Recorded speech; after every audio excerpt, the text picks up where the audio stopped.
안녕하세요. 2020년 5월 4일 이해숙의 소비연금 이야기입니다. 갑자기 맞이하게 된 고령화 시대 대안으로 하이리빙 사업이 좋겠다는 생각에 20년째 알리고 있지만 간단 명료하게 설명을 할 수가 없어서 늘 안타깝습니다. 금년은 코로나까지 겹쳐 세계 경제가 2차 세계대전 이후 최악인 상황이라 더욱더 하이리빙이 대안이라는 생각이 간절합니다. 저는 20년 전 우연히 교직생활 중에 접하게 된 하이리빙 사업을 통해 소비가 돈이 되고 소비가 사업이 되고 소비가 연금이 됨을 알게 되었습니다. 부업으로 2년 반 진행을 하면서 고령화 시대 미래 사업으로 괜찮겠다는 생각에 17년 전에 전업을 했습니다. 하면 할수록 세상에 이보다 더 좋은 일자리, 더 좋은 사업, 더 좋은 연금이 없다는 생각에 어떻게든지 알리고 싶어 직접 만나서 얘기도 하고 16년째 매일 블로그를 쓰기도 하고 또 책도 내고 이제는 유튜브를 운영하고 있지만 어디서부터 어떻게 설명을 해야 할지 늘 어렵습니다. 이유는 보이는 것만 보는 사람들에게 보이지 않는 세계, 사이버 세계에서 일어나는 기상천외한 일들을 설명하는 것은 정말 어렵습니다. 그럼에도 불구하고 알리지 않을 수 없는 이유는 매우 시급하면서도 중요한 상황이라, 그리고 지금이 최고의 기회이기 때문이죠.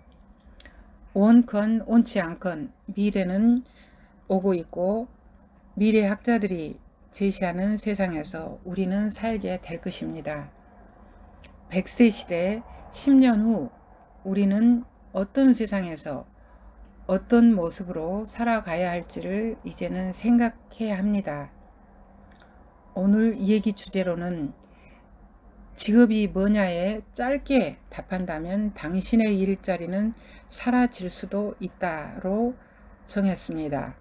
먼저 한국경제신문 5월 1일자 기사를 살펴본 후에 소비 이야기를 하겠습니다. 직업이 뭐냐에 짧게 답한다면 당신의 일자리는 사라질 수도, 이 기사 제목 아래 미국 언론인 안드레스 오펜하이머가 쓴 2030 미래 일자리 보고서에 등장하는 이상한 호텔 얘기로 시작을 해서 미래에 살아남을 직업으로 끝을 맺습니다. 2030 미래 일자리 보고서를 보면서 우리 함께 미래를 상상해 보십시다. 일본 도쿄에는 직원이 오직 로봇뿐인 호텔이 있다. 헨나 호텔이다. 이상한 호텔이라는 뜻이다. 호텔 로비 프론트 업무와 청소, 객실 안내 등 거의 모든 업무를 로봇이 한다. 이 호텔에 인간 직원은 서너 명뿐이다. 투숙객과 전화로 상담하는 사람들과 로봇 기술자만 있으면 된다.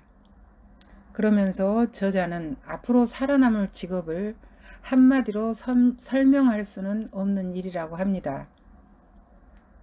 동시에 현재 선망의 대상인 직업들은 사라질 직업 1순위가 된다고 주장을 하죠.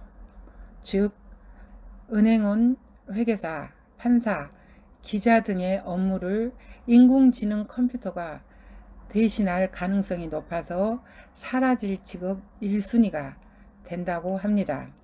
즉 금융 분야에서는 은행원과 회계사의 일은 알고리즘으로 대체되고 인간 판사가 감정과 컨디션에 휘둘린다면 로봇 판사는 흔들림 없이 사건 관련 데이터를 기반으로 판결을 내릴 것이고 의사는 처방이나 수술 대신 예방의학에 전념하게 된다. 언론은 단신이나 빅데이터용 기사는 AI 컴퓨터가 전부 대신하고 교육 분야에서는 웬만한 지식 전달은 로봇이 대신한다. 이래서 로봇은 우리 인간이 해왔던 일 중에 8, 90%를 빼앗아 간다고 합니다. 제가 긴급하고 중요한 일이라고 했던 이유가 이거죠. 우리가 지금 하고 있는 일의 8, 90%를 로봇이 뺏어 간다면, 그리고 나의 직업이 빼앗길 직업이라면 정말로 긴급하고 중요한 일이죠. 그러면서 저자는 결국 살아남는 직업은 인간의 진정한 능력이 꼭 필요로 하는 일자리라고 역설하면서 전혀 인간적이지 않을 듯한 미래 세계에서 인간적인 일자리, 이것만이 틈새 시장이라는 것이죠. 사람의 손길이 필요하면서도 오랜 시간 공들여 설명해야만 하는 복잡 다단한 종합 서비스적 직업을 가진 사람들만이 이기는 세상이 왔다고 덧붙입니다. 사람의 손길이 필요하면서도 오랜 시간 공들여 설명해야만 하는 복잡 다단한 종합 서비스적 직업. 이 신문 기사를 보면서 나의 직업은 아주 오래 가겠다는 생각이 듭니다.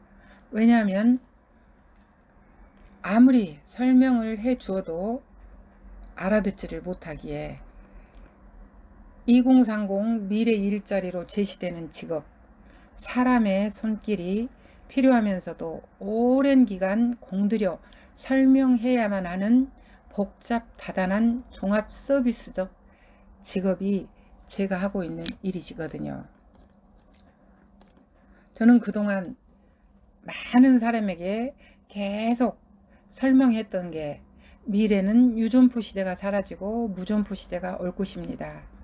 이제는 점포 대신 소비자 멤버십을 갖는 것이 유통사업이고, 생필품 쓰는 소비자를 가지면 소비연금이 된다고 해도 가족들도 못 알아듣습니다.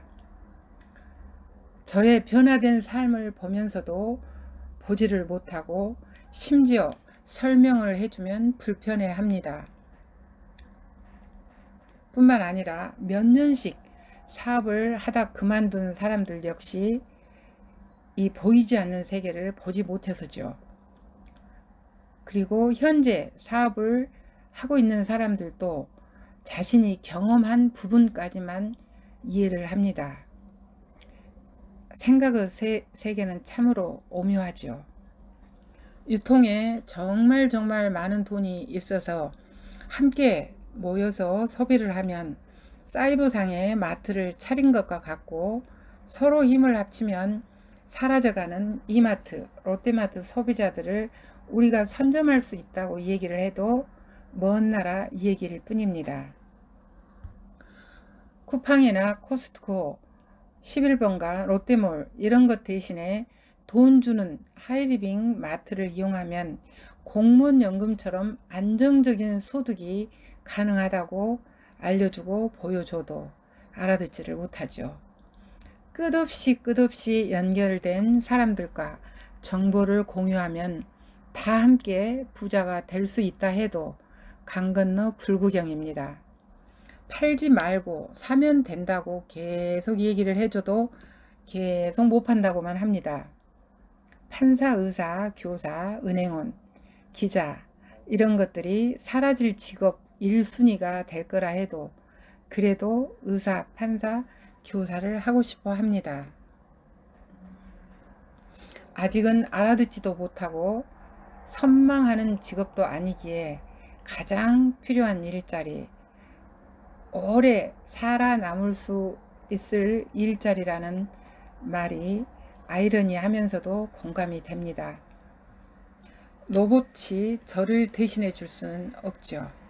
예를 들어 제 피부 타입에 맞는 화장품과 이너뷰티를 권해주고 저의 감정관리, 그리고 운동관리와 상담에 이르기까지 토탈 관리를 하면서 저의 변화된 감정을 읽고 전하고 이렇게 후원하지는 못할 겁니다. 그리고 이 소비가 돈으로 이어지고 이것이 다시 사업이 되고 연금성 소득으로까지 연결될 수 있는 일을 로봇이 할 수는 없을 것입니다. 평범한 사람이 교육 시스템을 통해 변화할 수 있도록 도와주면서 함께 성장하는 일도 로봇은 할 수가 없죠.